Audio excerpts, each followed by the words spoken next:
Hi folks, welcome to Set Apart Homestead. This is Travis here at the Prepared Homestead. It's a beautiful sunny day out. Look at this. I mean, can you tell the sun beating down? It's nice. It feels like a spring day. The last few days it's been around 80 for the high. Nice little cool breeze. But apparently next week it's going to shoot back up into the 90s because, well, it's the Ozarks, and that's what we have to deal with around here is sometimes fluctuating temperatures. But we love it here. So today, I'm going to probably throw a lot of numbers at you, a lot of information. Here lately, I've been focusing on a lot of things that's the stuff going on in the food supply, how our food system is breaking down, crop failures, how we need to stock up on food. Today, we're going to shift gears a little bit. We're going to talk about the financial industry and how we are, I think, living in a depression already. I believe in my heart. It's one of those things that it's not been declared. And you think about it with the manipulation of the media today. Could it be possible for us to be experiencing a depression, at least on the scale of the Great Depression, and probably much, much worse, and not even realize it? Is it possible? We've talked about the bubble. You hear about that all the time. The bubble, it could burst, the bubble burst. I believe the bubble is bursting. And I'm going to give you some information here that let you see if you agree with me. Some of you probably already know this stuff, but maybe not all.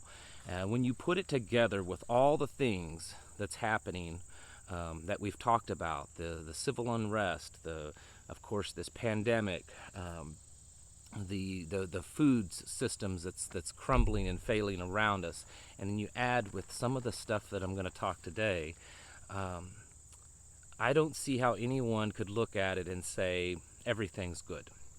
I've written some notes down on an envelope, so bear with me as I try to read some of my notes. If you listen to the mainstream news at all, we hear that everything in the financial system's going good. It's all good. The stock market's up. The stock market took a hit back there in the beginning of this pandemic, but it's back up again and it's going. And I've said many times on this channel, the stock market is not a gauge to judge the U.S. economy on. It's a very reactionary thing, and it's really there just for, the very wealthy. Sure, you and I can play the stock market, but the people that really make the money in the stock market, they're the wealthy ones, the elites, and that's what it's there for. Some of you, most of you probably know who Jim Cramer is. He's an analyst and personality that's always on TV talking about stocks and the markets. He actually said this, and I was surprised to hear him say this. He said the only place we see a V-shaped recovery, where it went down and has come back up, is the stock market. He said in every other area of finances in this nation, there has been no recovery. Only the stock market has recovered. Everywhere else, it's crumbling and failing, and it's doing it rapidly. Let's start off talking about housing, because that's really big. When people in large masses no longer have a place to live, do you realize what kind of civil unrest that's going to be? We see these people protesting and rioting in cities like Austin and Seattle and Portland and Chicago and places around. And one of the things that people commonly ask is, well, where do all these people work? Where do they live? And yes, probably a lot of them are being paid protesters. There's tons of evidence to support those ideas. But maybe some of them have lost their jobs because of, I'm trying to be fair. Maybe there's some that have just lost their jobs because of what's going on, and they have nothing else to do with their life but to go out and protest and riot. What is going to happen when we start seeing the numbers of people that are homeless in the tens of millions? Because if this keeps going on, that is what we are going to start seeing here in America. Why? Why are all these people without work? I mean, that's basically it. They're without work. They can't pay their mortgage. They can't pay their rent, and it's a crumbling system that's falling. It's because our financial system was pretty fragile to begin with. It was already this bubble. For the last 2 or 3 decades, we've been propping up every industry, bailing them out. We've been dumping money into the system that didn't need to be there, and now we're going to start seeing the repercussions of doing all that. FHA has announced that 15% of all their mortgages are in default. 15%. And that's just FHA. There's certainly many other loans out there that's not through FHA. A number that came out that was pretty startling, that somewhere in the neighborhood of 40% of American renters are in jeopardy of being evicted. That most of them have not been evicted because of local, state, or federal mandates preventing evictions because of this pandemic. Some of those states have extended them, but some are running out the mandates to prevent evictions, that they are soon to expire, meaning that many people that should have been evicted all along could now start being evicted. And they're being evicted. Let's not be hard on these people. They're not, a lot of these people are being evicted because they can't work. They want to work. They want to get out there and work, but they can't. And it's not so much anymore. In the beginning, it may have been some shutdowns, like mandatory shutdowns. But right now what we're seeing, it's not so much the mandatory. We're seeing as the dominoes started falling because of mandatory shutdowns, because of the reduction of imports and the reduction of the farming industry and everything in the beginning, we're seeing what happened. As those dominoes fell, it snowballed into where we are now, where there are no jobs. People keep saying, well, just let them go back to work. Even if people did go back to work, there's not enough jobs. I saw a number just a few weeks ago that there were around 50 million unemployed people now here in the United States, and they estimate there's only about 5 million available jobs. So even if everyone that could went and got a job, there would still be 45 million people unemployed, and that number just keeps increasing every week. Up to 40% of Americans are in jeopardy of losing their home where they rent. 40% of American renters. That is startling. Around 40 million people in the United States rent their home. And out of that number, 40% of them are in jeopardy of losing their home. One number came out of just Las Vegas alone. In Las Vegas, that they estimate that somewhere around 38% of the renters in Las Vegas, and Vegas has a very high rent to ownership ratio. About 50% of people in Vegas rent, and about half of them own their homes. So 38% of renters in Vegas are unemployed. And they said that within the next 15 to 30 days, listen to this, within the next 15 to 30 days, that up to 250,000 people in Las Vegas alone could be facing eviction. 250,000 people. Do you realize what that will do just for that local economy? 250,000 people facing eviction. Where are they going to go? Think about it. Where are they going to live? They don't have a job.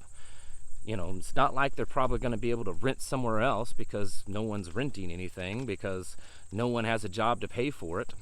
How would they get approved to rent somewhere else?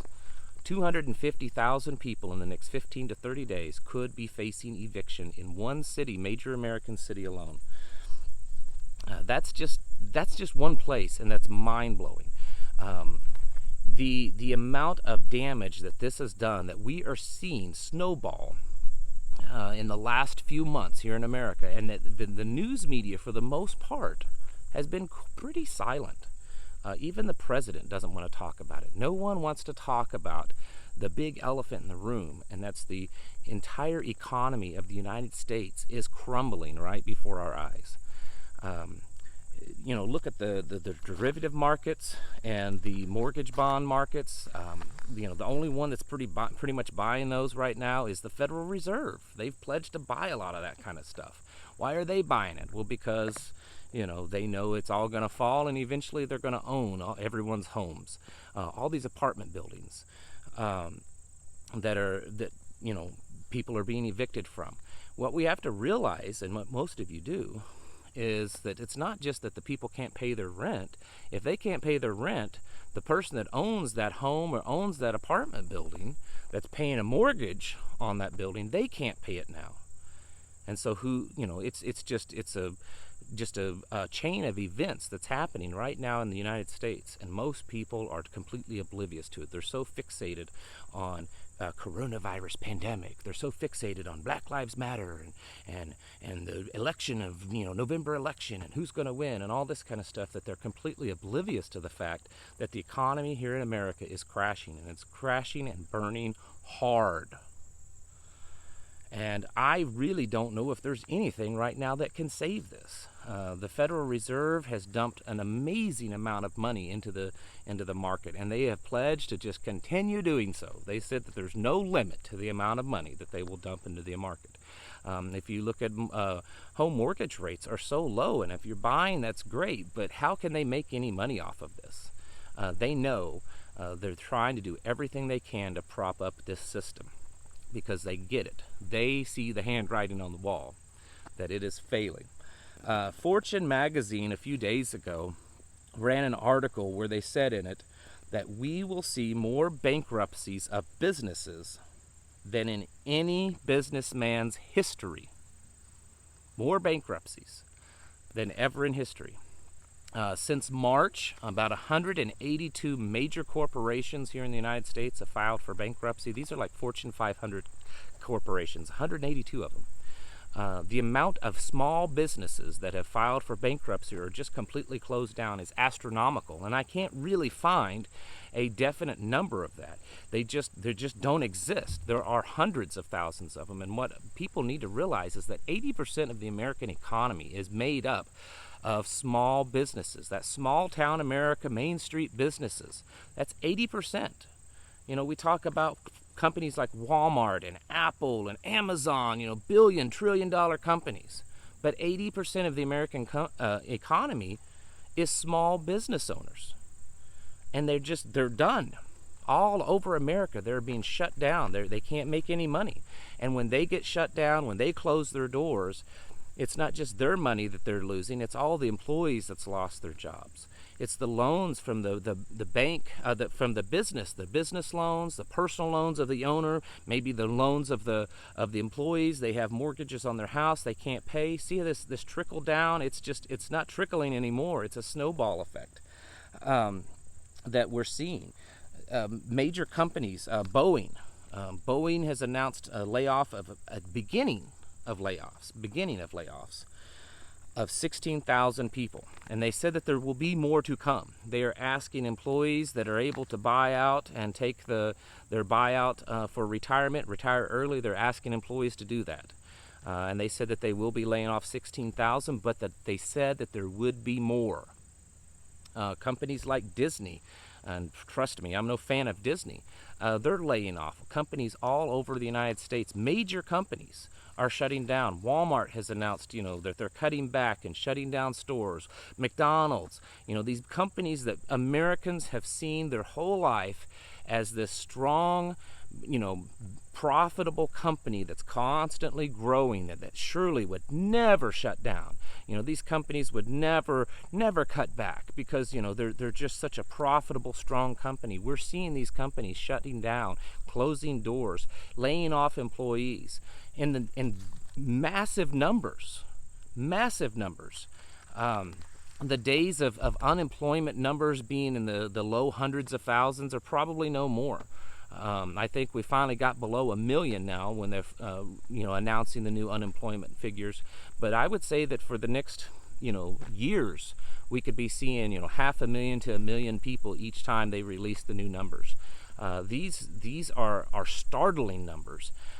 The cash flow in America it has this appearance that everything is going good because there was all this extra unemployment that's being dumped into the system. There was the stimulus money that was being dumped.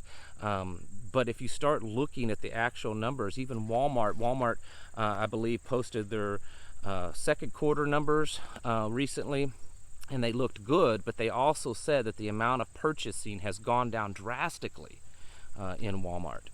Because people are cutting back because they have no money. They're seeing that, people that have been on unemployment, and, I don't want to beat up on these people. I know a lot of conservatives and stuff, beat up on these people on unemployment. Well, they're making more money. A lot of these people lost their jobs because their business shut down because they couldn't make any money, or because they were shut down because the state, their state government told them they had to shut down, that they couldn't have open for business. And they lost their job legitimately, and it's not like they can just go out and get another job because there's just no jobs out there. And so while I am not advocating, sending out monthly checks from the government to people, you really can't, be harsh on these people that's receiving these checks, because what else are they supposed to do right now? And so, but those stimulus checks and those extra additional monthly unemployment, that's really been kind of, falsely propping up the system, and it's made it look like that people are buying. And unfortunately, so many of the people that were receiving those were just buying, ridiculous things. I was reading stuff about, how many flat screen TVs people were buying, and new cell phones and all this, instead of taking it and going out and actually stocking up on the things that they need, because it's going to start getting bad. That money's been cut off. Trump did his executive order of extending the additional unemployment by $400, and $100 of it the states have to pick up. Only 7 states so far have said that they will accept that executive order, but all those 7 states said that they will not be paying that additional $100. So, and the amount of red tape that people are going to have to go through, these states are going through to kind of set this up, it could be months before people actually start getting that. And so here we are, that being cut off. The stimulus package that the Congress is still fighting with the president on. Who knows if that'll happen? And again, I am not advocating sending money out, stimulus money to people, but there are people out there that are hurting. There's people out there that's on the verge of losing their home. They may not have been able to pay their mortgage or their rent for months. And the only reason they're still living there is because there's been, caps and executive orders passed in states, preventing people from being evicted. But that's not going to last forever, because the people that owns the mortgages on those homes and those apartment complexes, they got to pay the mortgage too, and you can't stop the whole system. So eventually the landlord is going to lose the apartment complex, or he's going to lose the house because he can't pay it any longer, because he's not collecting any rent from anyone. And it's snowballing out of control. Another number that's affecting everything, that the airlines are saying that that travel is down 85% in the United States, which of course, who wants to be traveling right now with all the craziness that's going on? But 85% down, that's huge. There are a lot of industries in the United States that highly depend upon travel. In fact, that's probably one of our biggest. We have become a big service industry nation. We don't manufacture like we used to. There's very little actually production going on here in the United States, at least compared to what it was 50, 60, 70 years ago. America is primarily a travel and service industry. And those are the two industries that's been hit the hardest because of everything that's happening. So when you take the totality of everything, look at the numbers that I've just given you today, the amount of people that's going to be homeless, or that could potentially be homeless. We're talking tens of millions of people in the United States could potentially be losing their home or being evicted from their apartments, in the next 30 to 90 days. That is astronomical. What are those people going to be doing? How much uprising will we see when that happens? I mean, what do they have to lose? They've lost their job, they've lost their homes, they're poor, they have nowhere to live, they're going to live on the streets, and so certainly we'll just take up with this organization or this organization and go riot in the streets. I have a gut feeling, that the bursting bubble, we are watching a slow motion of it right now as it is exploding. And we may in fact be in the midst of a depression, not just a recession. And it's just that no one knows it yet because no one has used that word. So folks, once again, get yourselves prepared as much as you can, because the days of being able to prepare, I believe, are, soon becoming, extinct, that there will be very little time left to prepare. So, get yourselves trained up, prayed up, and armed up, because I'm afraid that we're about to embark upon some dark days here in the United States. All right, folks, thank you all for watching, and I'll catch you in the next video.